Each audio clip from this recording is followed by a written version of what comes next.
Hi everyone, my name is Ashley and I'm going to be talking to you about why I believe the STAAR test should be taken away in our schools. The first thing I want to talk about is, have any of you ever had experience with standardized testing? I know I have, and I know it's not really been a good experience for me. I am a really bad guesser, and so if I don't know something, I'm just going to get it completely wrong.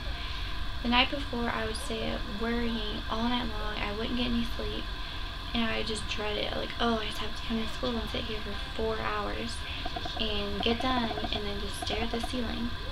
And I just remember, like, I'm not good at multiple choice tests, and it just was never a fair evaluation, and I always felt like the test made me feel like less intelligent than I really believed I was. Two quotes I found today really just drive home the point that I'm trying to make today. The first is by Roger Farr, professor at Indiana University. It says, "I don't think there's any way to build a multiple choice question that allows students to show what they can do with what they know."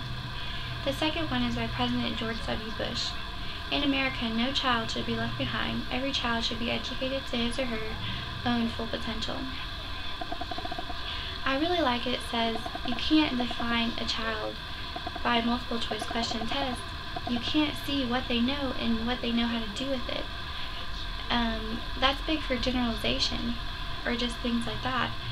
And students have so many different learning styles, maybe kinesthetic, maybe tactile, maybe visual or auditory learner. And with this test, it's so defined, it's so like black and white that it doesn't allow for any other like student things. I really hate it, and especially coming from a special ed background and being in a classroom with students with special needs, I can really see their frustration with it. And there's so many things because they learn so differently and at different rates also, but most of them are expected to take the test with their peers and pass it in order to advance to the next grade, and if they don't, they have to stay behind, and it just is a humiliation, embarrassment. It's just terrible all around. To really get into the meat of my presentation, the first point I want to talk about is failure on a single STAAR test can keep one from graduating. I just graduated not even like 3 years ago, and that wasn't something that had to be done. I know they wanted you to pass, but it wasn't like a requirement. At least, I mean, I guess I passed mine, so I never knew that really wasn't a requirement. But now, students must pass all end-of-course exams to graduate.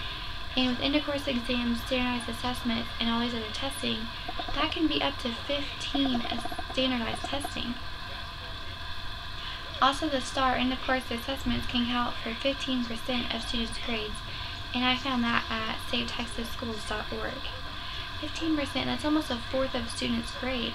So say they excel in all other areas. They're maybe the brightest student in your classroom, but they fail one test, and that knocks their grade down, they don't advance to the next grade. And that's just terrible to hold someone back for one test. I mean, maybe that's not the best way they learn or the best way they can demonstrate what they really know to you. And then failure to pass one of these tests may mean that you don't graduate. So think about the humiliation. Say it's 1 month before you're graduating with your senior class. I mean, kids you have grown up with since kindergarten, and you miss your test by 1 point and you don't graduate. I mean, think, this messes up college plans, moving, transitioning. I mean, this messes up everything. You have to repeat your entire senior year of high school. I mean, you're behind one whole grade. It's like saying you're held back, but for 1 point. I mean, that's just ridiculous to me. I mean, what the point I really want to make is it doesn't define intelligence, and that's what the STAAR makes students believe, and that it defines their intelligence. And students are so more intelligent than what testing gives them. They have so much more ability to show you in a different way how smart they really are. My second point is that STAAR removes local control from school districts. One quote that I really liked, it says, "Never before in Texas has a standardized test score been included in final grades, and for good reason." So now the STAAR testing grades are included in final grades. So in my high school, I was really smart, and then when it came to standardized testing, I didn't really pass with flying colors. I made maybe a B, but say I was trying to get a 4.0 to get a really good GPA for this college I wanted to get into, and now that would knock my grades down, and now I don't it makes me look as if I'm not as intelligent as I really am. The state also is not providing the new textbooks incorporating these standards to teachers. So basically the government's saying, you have to pass this test, but we don't have the resources to give to you. This is really important in low SES schools, which is social economic status schools, that don't have these resources. Some of these things are online, but schools may not have access to computers for all these children to learn. And they don't have a say in their final grade, so the teachers that know these students all year, know what they're capable of, know their potential, they can't change a standardized test score to make a student pass.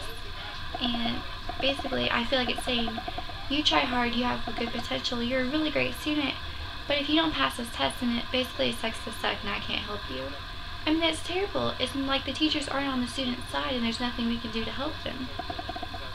And with the C-scope and the STAAR test, there's no time for real teaching. So, I mean, all you're doing is going off a standard list from C-scope, and in STAAR you're like going over it daily and daily. You don't have time to really do all the great teaching that you've gone to school to learn how to do. And lastly, I want to talk about how the STAAR test and how it affects students with special needs, which is really what my background is and what I'm going to school for. 3% of special ed students get alternate tests under No Child Left Behind, but that means 75% of students with special needs are taking the same test as their peers, and that's from specialedabout.com. So 3% of students, that's basically students with really profound disabilities, are able to take the STAAR Alt test. But students with learning disabilities, dyslexia, dysgraphia, ADHD, disabilities that affect their learning, they don't get an alternate test or any accommodations or modifications to it. It's failing our students. Basically, it's not even giving them any hope. They're like, I don't have any hope to pass this test, why even try? And so they're not advancing to the next grade. And it's unfair. There's no learning going on. I mean, like I said, you can't even advance your students. There's so many gaps, and being a special educator or future special educator, we know that these students have so much potential and all these things they can do, but the standardized test basically says you can't do this. And that's not fair to them. And with IEPs, accommodations, and modifications, there's so many things these students need individualized to them, and the STAAR is not an individualized test, it's a standardized test. And for students with special needs, that just doesn't cut it for them. And lastly, I just hope this speech shows you how the STAAR test is not benefiting our students. It's really hurting them. I mean, with graduating on time with students with special needs, it's hurting our teachers, it's hurting our students, it's hurting parents, and we really need to just take a step and find other ways for these students to show all the ways that they learn and all the ways they can demonstrate what they really, really know. Because I believe in our students, and I believe that they're more than just a standardized test. Thank you.